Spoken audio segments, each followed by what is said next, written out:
China likely to greet Trump-Kim talks with hope and trepidation. China has welcomed the announcement that Donald Trump and Kim Jong are plotting an unprecedented summit to discuss North Korea's weapons programs, but experts believe Beijing will also greet the news with trepidation and bitterness. Speaking at a press briefing in Beijing, the Foreign Ministry spokesman Zhang Shuang said China was pleased with the positive signals.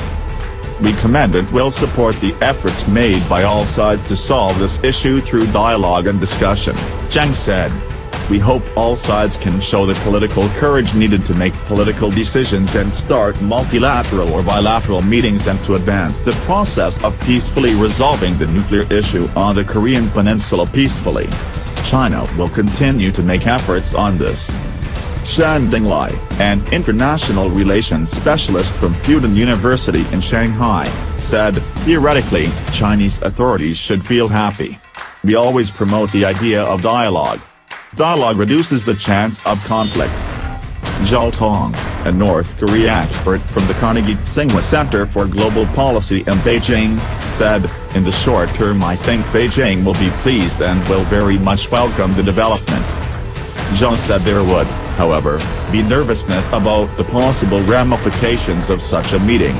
Some in Beijing fear Washington and Pyongyang may one day strike a deal that would bring China's historical ally closer to the U.S. in exchange for U.S. recognition of its nuclear reality.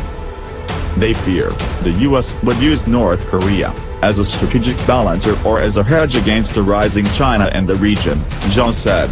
"China knows very well that North Korea has always wanted to play this role, so there is this concern that North Korea and the U.S. might become closer and North Korea would become a longer-term security threat for China in the future." Xi Yanhong, an international relations professor at Renmin University in Beijing, said China would welcome the dramatic reduction of the danger of a military conflict on its doorstep. He said Beijing would also be pleased by Trump's apparent decision to embrace dialogue, claiming the planned rendezvous showed the U.S. president recognized that his previous maximum pressure approach of military threats and economic strangulation had failed. She said Beijing would nevertheless be frustrated at being bypassed by the diplomatic initiative involving Korean and U.S. officials. Beijing had damaged relations with Pyongyang by signing up to Trump's campaign of economic sanctions against North Korea last year, she said. Yet despite that support, Beijing faced the prospect of a trade war with the White House. "I dare not say my government committed some major mistake in going along with the sanctions," she joked. "But it is a fact that their actions have not been rewarded." An editorial in the Global Times, a party-run tabloid, scotched claims Beijing would oppose what it called an explosive and implausible breakthrough. It said, Chinese people should stay calm, and avoid the mentality that China is being marginalized. As a major power, it is unnecessary for China to worry about North Korea turning to the U.S. Zhao said the situation was so fast-moving it was impossible to say how the Trump-Kim meeting might play out. "We have no idea where it is heading. Is it really going to happen? I think it's too early to tell." However, Zhao and Xi agreed one certainty was that the meeting would not take place on Chinese soil. "Trump is not on the Chinese side," said Xi. "He will not give China this credit." Zhao said, "Somewhere in Russia might have a better chance." Japan, which has repeatedly cautioned the international community to be wary of falling for North Korea's charm offensive, scrambled to respond to the announcement. The Kyodo News Agency quoted a senior foreign ministry official as saying the developments were a bit quick. Shinzo Abe, the Japanese prime minister, discussed the matter in a 30-minute phone call with Trump that began shortly before South Korean officials announced the meeting plans. Abe will fly to the U.S. early next month to further discuss the allies' strategy. The solid position of Japan and the United States, that we will continue to put maximum pressure on North Korea until it takes concrete actions toward the complete, verifiable and irreversible abandonment of its nuclear weapons and missiles, is absolutely unwavering, Abe told reporters after the call. The defense minister, Itsunori Onodera, said Japan was sticking to its view that the Kim regime needed to show concrete actions towards denuclearization in order for dialogue to be meaningful. North Korea's Kim Jong has bizarre reaction to Trump agreeing to meet with him. President Donald Trump and North Korean dictator Kim Jong are expected to meet to discuss denuclearization, but North Korean state media apparently didn't get the message. After a landmark meeting in Pyongyang, during which South Korean diplomats met with senior North Korean leadership, South Korean officials visited Washington to relay a message from Kim to the president. The young despot has, according to the South Koreans, invited Trump to meet with Kim Jong to discuss denuclearization. Trump agreed to the meeting immediately. News of a possible Trump-Kim Jong meeting made headlines around the world. However, North Korean state media has yet to make any mention of this unprecedented meeting.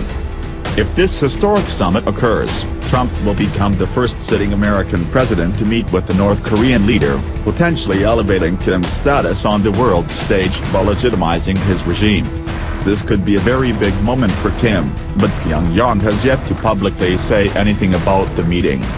The Korean Central News Agency has in recent days written on the start of the Paralympic Games unspecified praise for Kim Jong-il in foreign papers and the protection of migratory birds. Radio broadcasts out of Pyongyang reported well wishes from the Syrian regime. The same was largely true for the North's other state news outlets.